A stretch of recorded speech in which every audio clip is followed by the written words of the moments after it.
శ్రీకృష్ణ పరబ్రహ్మణే నమః. ఓం శుక్లాంబరధరం విష్ణుం శశివర్ణం చతుర్భుజం ప్రసన్నవదనం ధ్యాయేత్ సర్వవిఘ్నోపశాంతయే.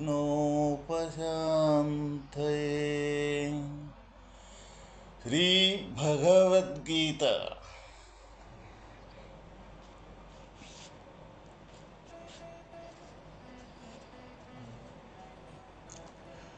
పరమాత్మను సేవించినచో సాక్షాన్ మోక్షమే చేకూరును. అయితే ఏ దేవతను ఆరాధించినను, కేవలము పరమాత్మను ఆరాధించినను శ్రద్ధ మాత్రము తప్పక ఉండవలెను. మరియు ఇతర దేవతలను ఆరాధించి అల్ప ఫలములను పొందుట కంటే సాక్షాత్ పరమాత్మనే సేవించి మోక్షరూప మహోన్నత ఫలమును వడయుట శ్రేయస్కరము.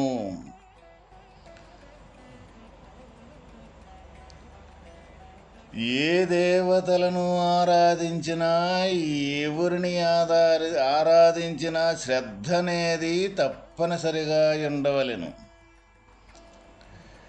ఇతర దేవతలను ఆరాధించి అల్ప ఫలమున పొందుట కంటే సాక్షాత్ పరమాత్మనే సేవించి మోక్షరూప మహోన్నత ఫలమును వడయుట శ్రేయస్కరము.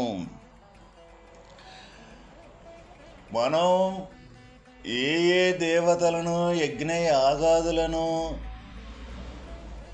పరమాత్మను ఎవరు ఏ విధంగా భగవంతుణ్ణి చేరేదానికి ఆరాధించి, సేవించి, జపించి, తపించినప్పటికీ కూడా అందులో శ్రద్ధ అనేది తప్పనిసరిగా అవసరం. శ్రద్ధ లేకుండా చేసే పని చేయని దానితోటే సమానము. ఈ శ్రద్ధ అనేది మనకు భగవానుడు అనేక సార్లు మనకి హెచ్చరించుతూనే ఉన్నారు. అందువల్ల శ్రద్ధ లేకుండా చేసే పని అది చెయ్యని దానితోటే సమానము. అయితే ఇప్పుడు ఇతర దేవతలను ఆరాధించి ఆ ఇతర దేవతల ద్వారా వచ్చే అల్ప ఫలములు అంటే ఇక్కడ ఈ ఇహానికి సంబంధించిన ఫలాలన్నమాట. అంటే ఇది జీవన విధానంలో సంబంధించిన ఫలం. ఏ ఫలమైతే ఉన్నదో అది ఇక్కడ ఇది జీవనించి శరీరం ఉన్నంతసేపే అనుభవించేదే తప్ప వాస్తవకమైన శరీరం పోయినాక కూడా ఉండే ఫలం ఏదైతే ఉన్నదో అది శాశ్వతమైన పదం, అది పరమాత్మ పదం. అందువల్ల మనం ఎవరికి తోచిన విగ్రహారాధన, ఎవరికి తోచిన దేవతని వాళ్ళని మనం పూజించినప్పటికీ, సేవించినప్పటికీ వాటి ద్వారా వచ్చే ఫలాలు శాశ్వతమైనది కావు. శాశ్వతమైన ఫలం ఏమిటి అంటే పరమాత్మను సేవించి పరమాత్మలో విలీనమవటమే ఇక్కడ శాశ్వతమైన పదవి. అందువల్ల ఇతర దేవతా భక్తులు మోక్షపదము, దైవ సాక్షాత్కారము ఎందులకు పొందజాలకున్నారో తెలియజేయుచున్నారు. అహం హి సర్వయజ్ఞానాం భోక్తా చ ప్రభురేవ చ నతు మామభిజానంతి తత్వేన తచ్యవంతి తే. ఏలయనగా సమస్త యజ్ఞములకు భోక్తను, ప్రభువు, యజమానుడను నేనే అయ్యున్నాను. అట్టి నన్ను వారు యథార్థముగా తెలుసుకొనుటలేదు. ఇందువలన జారిపోవుచున్నారు, పునర్జన్మను పొందుచున్నారు. సమస్త యజ్ఞములకు పరమాత్మయే భోక్త, ప్రభువు. ఇట్టి యథార్థ జ్ఞానము లేనందువలన జనులు సంకుచిత దృష్టి కలవారై ఆయా దేవతలను ఉద్దేశించియే క్రియలను జరుపుచూ ఉన్నత స్థానము నుండి దిగజారిపోయి సంసార కోపమున ఈ జనన మరణ ప్రవాహమున పడిపోతున్నారు. అయితే పరమాత్మను ధ్యానించి పరమాత్మను పొందువారు తప్ప తక్కిన వారందరూ పునరావృత్తి కలిగియే ఇందురు. పరమాత్మను గూర్చిన యథార్థ జ్ఞానము లేని వారందరూ ఈ ప్రకారముగా జనన మరణములకు గురియగుచునే ఉన్నారు. ఇది చ్యుతి. చ్యుతి అంటే దిగజారటము అని. సంసారమును గోతియందు దిగజారుట. కావున పరమాత్మను గూర్చి బాగుగా తెలుసుకొనవలెను. తత్వేనా అనే చెప్పుటచే సామాన్య జ్ఞానము చాలదనియు, యథార్థముగా ప్రత్యక్షముగా తెలుసుకొనవలననియు భావము. అనగా భగవానుడు సర్వంతర్యామి అయి సమస్త చరాచరములకు అధిష్టానమై జీవుల నిజరూపమై వెలయిచుండుటను అనుభవపూర్వకముగా తెలుసుకొనవలెను. అట్టి వారిక జారరు, వారికి చ్యుతి సంభవింపదు. వారు పరమాత్మ యొక్క యథార్థ జ్ఞానము గలవారై అతి జాగరూకులై స్వస్వరూపాత్మయందే నిష్ట కలిగి మిథ్యయగు దృశ్యమును గూర్చిన భావన లేకయుందురు.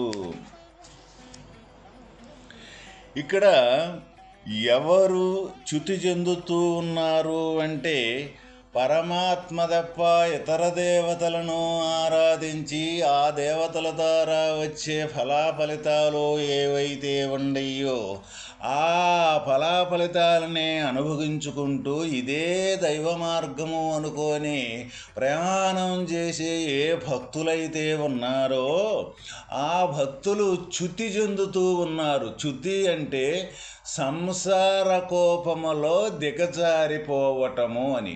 సంసారము అంటే జనన మరణం అనే ఏదైతే ఉందో చక్రము, ఈ జనన మరణాలనే చక్రములో దిగజారిపోతున్నారు అని. ఎందుకు దిగజారిపోతున్నారు? ఒక దేవతను నిర్దేశించి మనం పూజలు పునస్కారాలు ఆరాధన చేయటం అంటే నేను అనే అహంభావం అనేది అక్కడ మనకు వదలదు. ఎందుకు వదలదు? నేననేది ఒకటి ఉంటేనే నేను ఒక దేవతను పూజ చేస్తూ ఉన్నాను అనేనే రెండవ ద్వంద్వం అయితే ఏదైతే ఉందో అది మనకు తయారవుతూ ఉంటుంది అన్నమాట.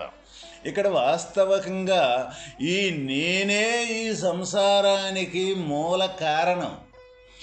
ఈ నేనంటే అహం పరిధిని ఆపాదించుకొని శరీరమే నేననుకున్న జ్ఞానం ఏదైతే ఉందో అదే జీవత్వం. అయితే ఆ జీవత్వం అనేది వదలాలి అంటే ఈ ఇతర దేవతలు అనేక దేవతల రూపకమున ఉండ యొక్క విధానం ఏదైతే ఉన్నదో అది కానీ వదలకపోతే ఈ నేననే యొక్క పరిధి వదలదు. నేననే పరిధి వదలకపోతే సర్వవ్యాపకమైన తత్వం అనేది గోచరం కానే కాదు. అందువల్ల వీళ్ళకి జరిగే యొక్క పరిణామము ఎటువంటిది అంటే చ్యుతి చెందుతూ ఉంటారు.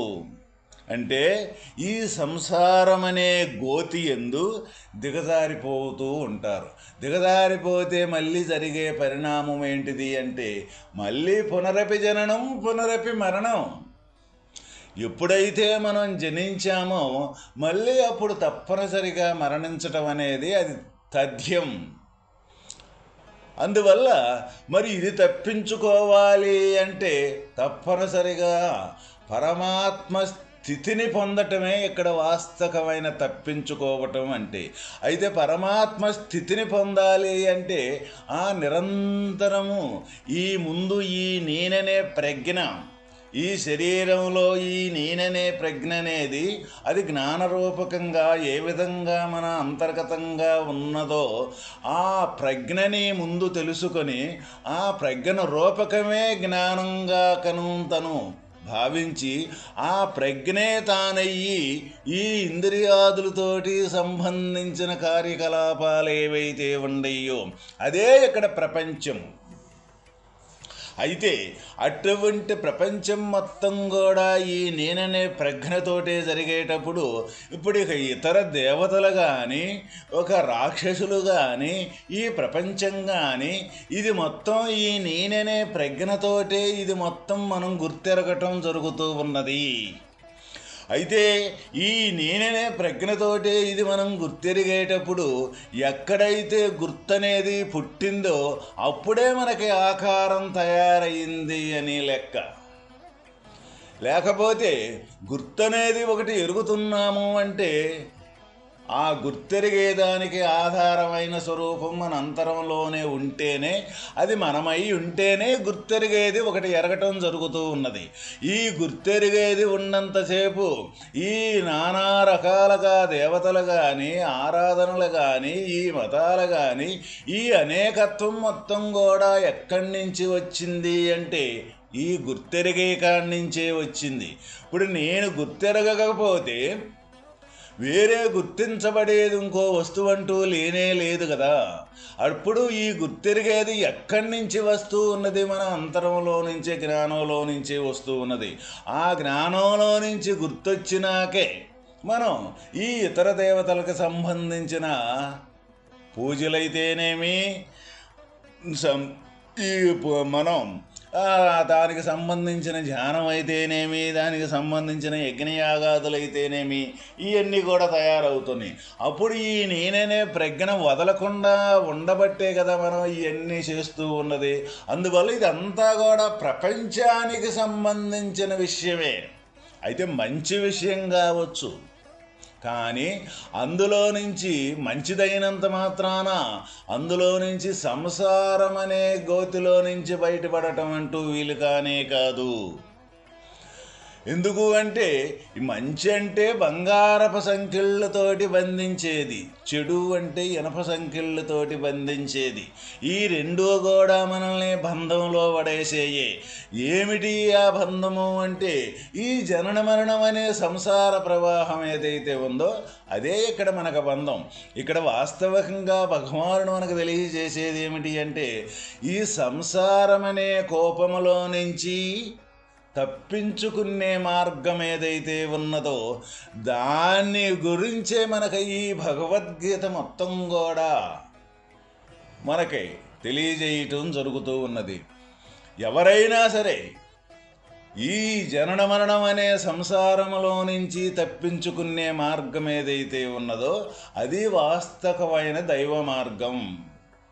అయితే అది తప్పించుకోవాలి అంటే ఈ శరీరం ఉండంగానే వాస్తవమైన పరమాత్మ స్థితిని తప్పనిసరిగా అనుభవపూర్వకంగా పొందియే తీరవలెను. లేకపోతే వేరే మార్గం అంటూ వేరే లేనే లేదు. ఏ మార్గాన్ని ఎన్నుకున్నప్పటికీ కూడా అవి మళ్ళీ పునరపి జననం పునరపి మరణం, మళ్ళీ అది కనీసం కాలంలోనే పుట్టడం జరుగుతూ ఉంటుంది. మార్గం అనేది మళ్ళీ కాలంలోనే లేకుండా పోతూ ఉంటుంది. అందువల్ల ఏ మార్గమైనా ఈ అహంకారం నుంచి ఈ నేననే ప్రజ్ఞకానికి తయారైనయే కానీ ప్రతి ఒక్క మార్గాలు ప్రతి ఒక్క విధానాలు ఈ ప్రపంచం మొత్తం కూడా వాస్తవంగా తన ఆ నేనుకు ఆధారమైన స్వరూపం ఏ నిరాకార పరబ్రహ్మ స్వరూపం అయితే ఉన్నదో అది ఈ నేననే ప్రజ్ఞతోటి ఆ పరబ్రహ్మ స్వరూపాన్ని ఎవరైతే కాంచగలిగి ఈ నేననేది లేదు అని ఆ ప్రజ్ఞ ఎవరైతే అక్కడ వదిలేయగలుగుతారో వాళ్ళే వాస్తవమైన పరమాత్మ స్థితిని పొందిన వారవుతారు. వాళ్ళు ఇక దిగజారరు అని మనకి ఇక్కడ ఘంటాపదముగా తెలియజేయుచున్నారు. వాళ్ళు అట్టివారు ఇక జారరు అంటే ఈ చ్యుతికి ఇక ఈ జనన మరణం అనే ప్రవాహంలోకి ఇక దిగజారరు అని. అయితే ఇక మనం చెందాల్సింది కానీ పొందాల్సింది కానీ ప్రత్యక్షంగా ఇక్కడ మనకు తెలియజేసింది ఏమిటి అంటే, ఏ భగవత్ తత్వం అయితే ఉన్నదో, ఏ భగవానుడికి దగ్గరగా చేరేదానికి సంబంధించిన మార్గం అయితే ఉన్నదో, ఆ మార్గానికి సంబంధించింది, ఈ ఇహానికి సంబంధించి ఏ పూజలు చేసినా, ఏ దైవ మార్గం అయినా, ఏ దేవుణ్ణి మనం కొలిసినా, ఎటువంటి పరిస్థితుల్లో కూడా భగవంతుని దరిచేరేదానికి వీలుపడని పని అవుతూ ఉన్నది.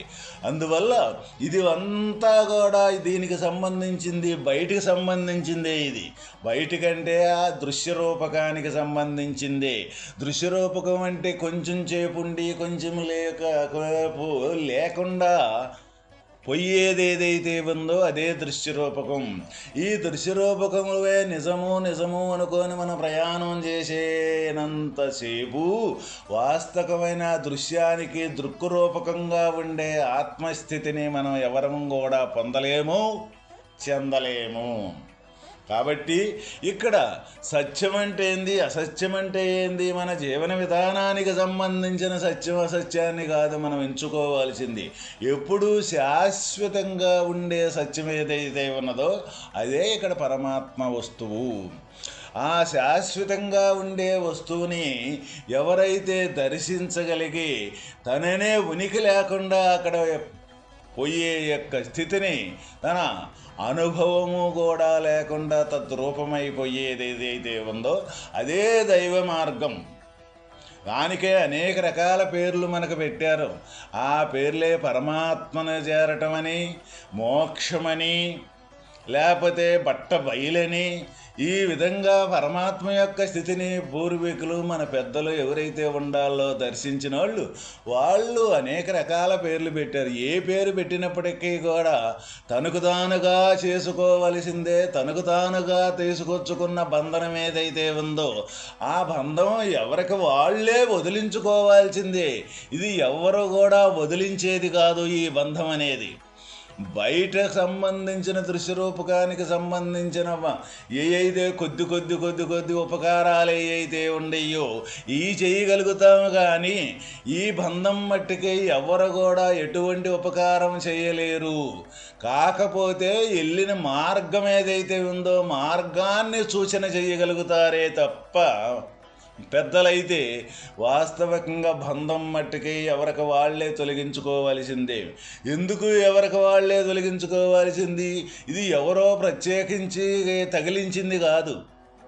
ఎవడికి వాళ్ళే ఈ నేననే బంధనంలో తగులుకొని ఆ నేననే దాంతో ఇక్కడ ఈ సతమతమవుతూ ఉన్నారు. కాబట్టి వాళ్ళకు వాళ్ళే నేను బంధంలో ఉన్నాను అనే తప్పనిసరిగా గుర్తనేది వస్తే తప్ప ఈ బంధం అనేది వదిలేదానికి ఆస్కారమే లేదు. కాబట్టి మనం స్వేచ్ఛగా జీవించుతున్నాము అని ప్రతి ఒక్కరము అనుకుంటూ ఉన్నాం. కాదు, వాస్తవికంగా మనం బంధంలోనే జీవించుతూ ఉన్నాము. బంధం అనేది మనకు తెలియకుండానే మనం బంధంలో జీవించుతూ ఉన్నాము. ఎందుకు ఈ బంధంలో జీవించుతూ ఉన్నాము అంటే నిన్న జరిగేది ఈరోజు ఇంకొక రకంగా జరుగుద్ది, రేపు ఇంకొక రకంగా జరుగుద్ది. అటువంటప్పుడు పరాధీనంలో మనం ఉండామా లేదు అన్న సంగతి మనకు అక్కడే గోచరం అవుతూ ఉన్నది. అయితే ఈ పరాధీనత్వమే మనకి ఇక్కడ బంధం. అంటే ఒక ఆధీనం ఏదైతే ఉందో ఆధీనంలోనే మనం ప్రతి ఒక్కరూ జీవించుతూ ఉన్నాం. కాబట్టి ప్రతి ఒక్కరము కూడా నేను బంధంలో ఉన్నాను అని తెలుసుకొని ఆ బంధాన్ని వదిలించుకునేదానికి సంబంధించింది పరమాత్మ యొక్క మార్గం తప్ప, పరమాత్మనే దరిచేరటం తప్ప, పరమాత్మలో విలీనం అవటం తప్ప వేరే మార్గం లేనే లేదు. ఓం తత్సత్.